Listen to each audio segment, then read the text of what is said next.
most of you know by now, my name is Timothy Thrapp. I'm the spokesman for World Improvement through the Spirit Ministries, and we've been busy in the work of World Improvement for a long time, basically, a lot longer than most people would believe. But what we're focusing in on right now is the energy situation and getting clean energy out to the people. We're doing a fundraiser. We are planning with this fundraiser to get enough funds to mass produce. It won't take a lot. If everybody does a little, we'll have enough funds to mass produce in a factory that'll put out quantum energy devices that'll run your home, basically.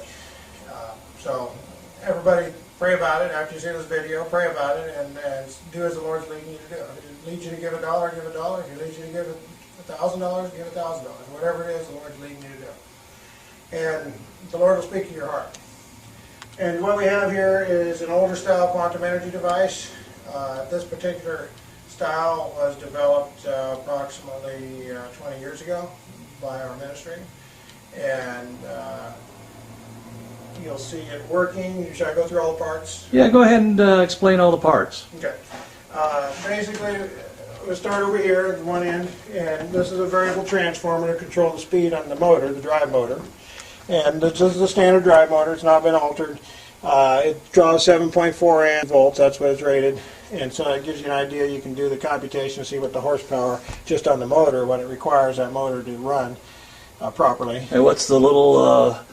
This is a diode bridge. Okay. And over here we have a variable transformer, diode bridge, motor, a belt that turns the pulleys that goes to the rotor of the main generator. We can see it turning, and you can even see through the window. You see the rotor turning in there. Yep. And you have the two main output coils, not the output coils. They're the main vibrating coils. We can call it that. And here's the capacitor bank here on the side. It's been shrunk down from the old capacitor bank. The old one we had was very, very durable, but it was very big, and people thought maybe there's batteries hidden in it or something. So we try to make this presentable where everybody can understand it, even the people that don't have much background in quantum engineering. And so a few of our volunteers did a beautiful job giving us a nice little capacitor bank here. And here's some of the electronics. There's more electronics in this blue box back here. And that's where the switch is on top of that blue box, but there's other stuff inside of it. And also there's electronics in this blue box, and again the switch is on top of the blue box. And then here's the load. And the load is a bunch of light bulbs that you'll get to see lit up. And the cord basically is set up where we start it with regular power with this yellow cord here, and then we can unplug it once it's working and quickly turn it back to run itself, and then light up the bulbs one at a time. This particular device, you have to take it up slowly and take it down slowly because of the way it's built. But they can be built to produce power immediately, large surges and so on. We originally had this one putting out 40 kW at one time, but today we'll demonstrate it at about 2 kW or 2.1, 2.2, somewhere in that range. Okay, well let's go ahead and start it up. Today we'll demonstrate it at about 2 kW or 2.1, 2.2, somewhere in that range. Okay, well let's go ahead and start it up. Okay.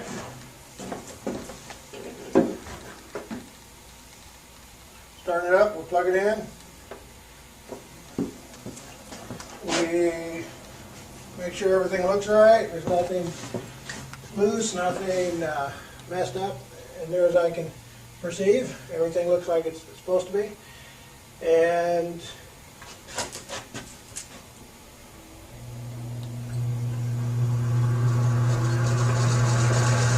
turn it.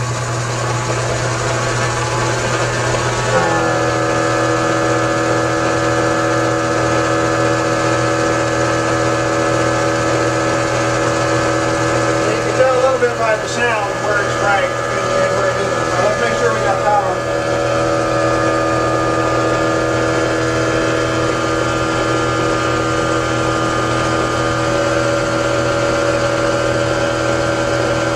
We do have power. So the first thing we'll do is run the load, or the motor, because that's the largest load on the system. So the first thing we'll do is unplug it and switch it over to the power output back to this motor.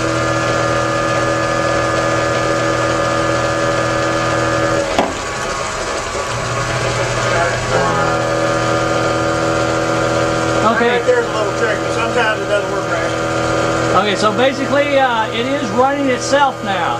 Yeah, let me make sure it's running a little faster, I think. I don't know if you can tell that or not. So the power must be a little bit different.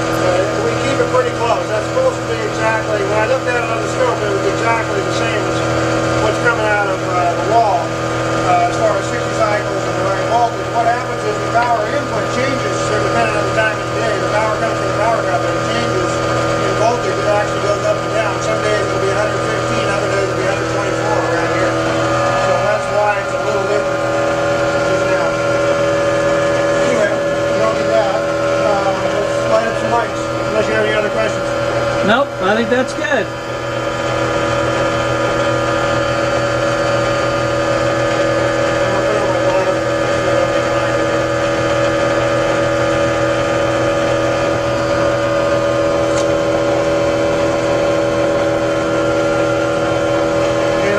Zoomed in or not, but those are all 100 watts. You can read it on a lot of them.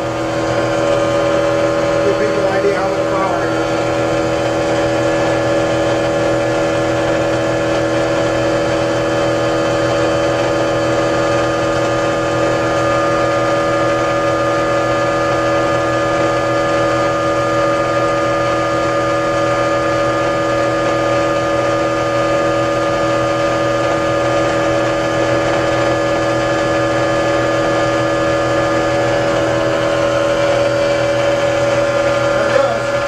Okay, I didn't hear any slowdown of the motor. I heard a slight one. On the third bulb or the fourth, fifth bulb, you can play it back. At least it sounded like it to me. It wasn't a slowdown, it was actually a mellowing out, a little smoother. It sounded a little smoother. You can play back the video and listen to it again. I heard a slight one, maybe over that. Okay, I'm going to basically just pan across the machine here. And your question there about slowing down, that is old school science. Quantum energy does not require additional loads of any kind. Quantum energy is the energy source unto itself. If you build it right, you don't have to have the machine slow it down.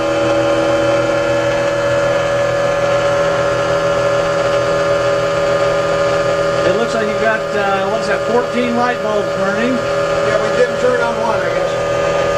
Okay, now it's burned out there for a second. Okay, now you got 15 light bulbs. So 1,500 watts there. 1,500 watts. And then you got the 70 amps, 7.4 amps over here, and 90 volts roughly. So you can do the math, but it's probably around 2,100 watts or 2,200 watts, somewhere in there, 22,000 watts, somewhere in that range. And originally, I don't know if you want to show the transformer, but originally we ran a transformer just like this, and we burned out the transformer. We had it loaded to 40 kW. So we don't do it that high in this system anymore. We've actually burned out several of these type of devices. The main challenge is handling the power when you get the bigger devices. But this is all totally doable. It's all been worked out. 130 years ago it was worked out by Nathan Stubblefield. He's part of our ministry.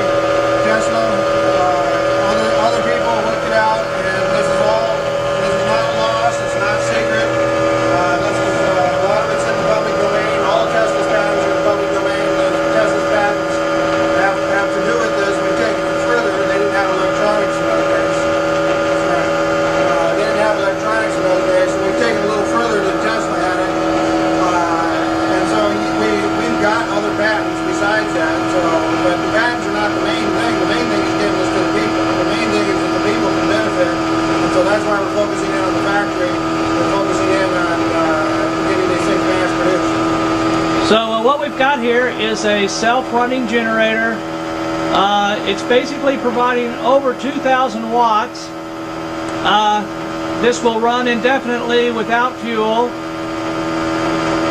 Like anything, it runs until the parts wear out. When you say indefinitely, yeah, that's true. It is indefinitely, but indefinitely means basically until the parts wear out. For instance, moving parts would wear out. Moving parts and solid state parts wear out.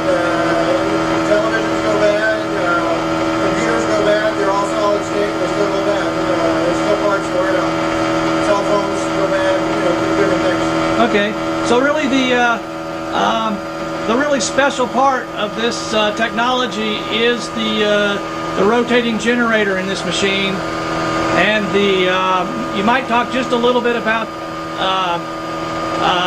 why that's special and what makes it that your ministry has been able to make such a small generator put out this amount of power.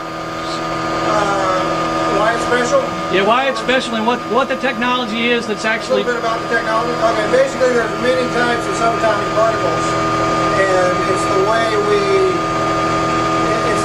make those particles and the way you establish them as to whether or not you get over unity. There's over 100 types of subatomic particles defined now, and everybody used to think that the only thing that flowed through wires was electrons. Well, that's not true. Nowadays, quantum physics realizes there's many types of subatomic particles, and depending on what those particles are, which ones you have, in which places, and which vibrations you have, in other words, frequencies in which places, and what the power levels are, and how they're arranged with each other, and where the standing fields are. That all has to do with how it works. If you get it right, well, basically by different combinations of those things, you can do anything you can imagine, including space travel and everything else, teleportation and all that. But basically, one of the simplest ones is making energy, and that's what we're focusing in on here. Okay, and with this device, that's a standard variable transformer that you adjust the speed of the motor with. Yeah, that's a standard motor too. Standard motor, standard belt drive, and a standard load of regular incandescent light bulbs. So the real technology is in the generator and how it's built and how it works.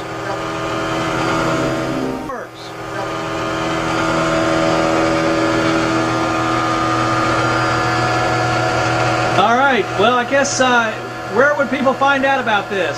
Well, we have a website, WITTSministries.ws. That's right. Or there's a shorter version, just wits.ws. Okay, there you go. With two T's or WI? Okay. WITTS.ws. And the WITTS stands for World Improvement Through the Spirit. So you can remember that. The scripture says, as many as are led by the Spirit of God, these are the children of God. This whole ministry has been led by the Spirit of God since Michael Faraday started 200 years ago, and been going forward ever since. All of us have been ministers. The leadership has always been ministers, which means servant. We've been servants to humanity, servants to the planet, and servants to God. God first and everything else second. And we are basically called to bring these solutions to mankind. And most of the technology you have now has been brought to you by this ministry. We don't get credit for it. We give it away to many scientists and some undertakings. Do all kinds of things. But we do try to work out deals where it makes sense, at least it's going to help mankind. And that's the main goal, is to help mankind. Tesla died poor and penniless because he gave everything away, basically. Even though he patented over 2,000 machines, he didn't make much on them anyhow. And it just shows you how our history is. But our history is full of that. Well, how can people help with this cause?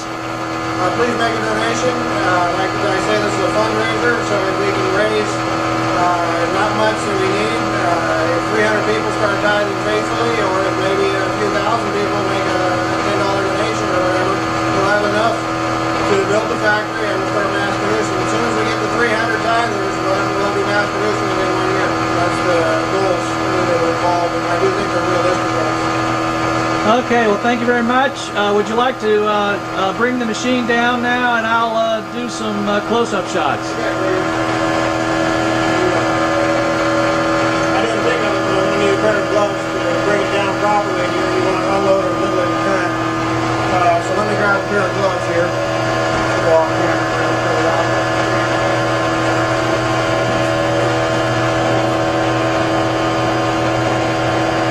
This particular machine does not like surges, but it just basically, we had the right funding. We built 20 megawatt already, so we demonstrated 20 megawatt. We built it bigger than that.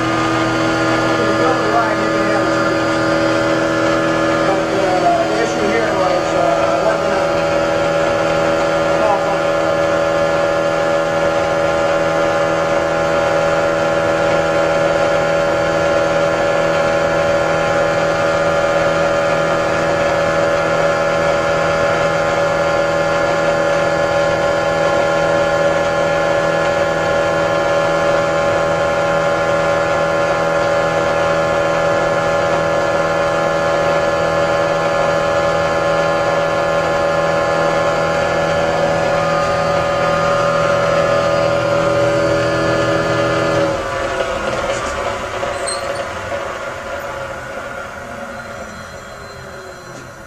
Oh, very good. Okay. Now I'll get some shots up close so we can see it up close. Right here. Yeah, that's probably my phone. All right, yeah. So there's the cord that he plugged it in to start. And let me just take this off my hand so I can.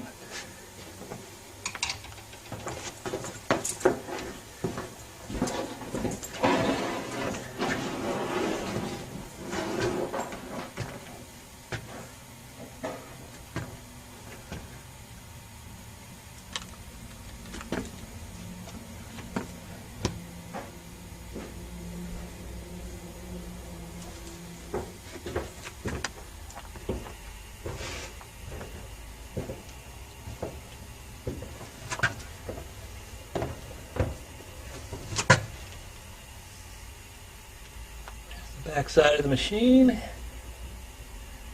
Oh, and we got plexiglass underneath it. I should have said that along the way, but basically the reason we put the plexiglass there is to try to give people a better view so they can see there's nothing hidden there. You know, it's As best you can. yeah, do the best you can. And I have examined this machine, and there are no hidden wires. Very good. That's right. So- I have too. I helped build it. There's no hidden wires. So, I mean, for what profit would we do all this if there was hidden wires? This is just crazy. None of the money goes to us. All of it goes to the projects. Not one of us get paid a dime. Okay, let's.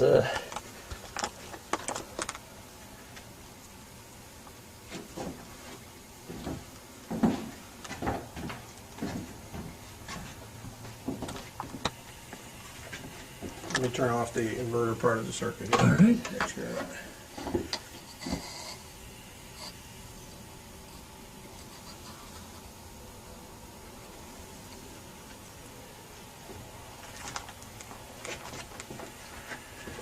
All right, maybe I can even get a close up of these bulbs. Sure. You can see they're 100-watt bulbs, all of them just out of the marking. Some of them are old, so they've been transported a few times, so the marking flakes off. They get hot, and that paint that's for the markings doesn't always stay on there. You can see the capacitors. Probably can see the rating on them, but yeah. So it's. If you like, we could. I don't know if you want to do it on camera or not, but we could also show the electrostatic effects. I'm not, we had them before, the small electrostatic effects that show up nearby on insulators and so on. Right.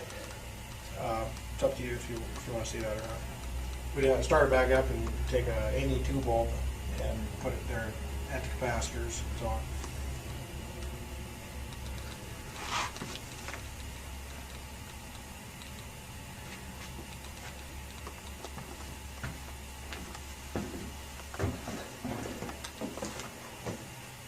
Okay, very good. Okay, I'm going to cut this now. Sure. Thank you very much. You're welcome.